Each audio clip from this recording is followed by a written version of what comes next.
வணக்கம். காலிஃப்ளவர் பாதி அளவு கட் பண்ணி வச்சுருக்கேன். வாஷ் பண்ணி சுடுதண்ணி 2 கப் தண்ணி விட்டு 5 நிமிஷம் ஊற வைக்கணும். கடாய் சூடானதும் தேங்காய் எண்ணெய் 2 ஸ்பூன், ஒரு பட்டை, ஏலக்காய், அன்னாசிப்பூ, பிரியாணி இலை, கருவேப்பிலை,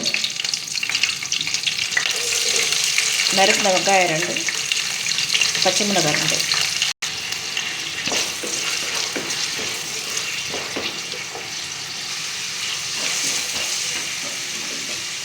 நறுக்கின தோல் நீக்கின உருளைக்கிழங்கு 2,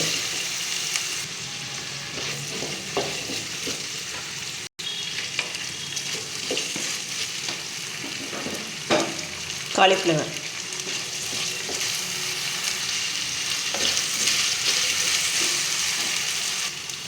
கால் ஸ்பூன் மஞ்சள் பொடி, அரை ஸ்பூன் சிகப்பு மிளகாய் பொடி, 1 ஸ்பூன் தனியா பொடி, அரை ஸ்பூன் சோம்புத்தூள், உப்பு 1 ஸ்பூன் தேவைக்கேற்ப.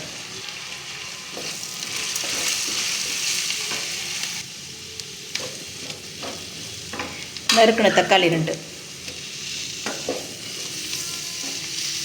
நறுக்கின கொத்தமல்லி, தண்ணி 2 கப்,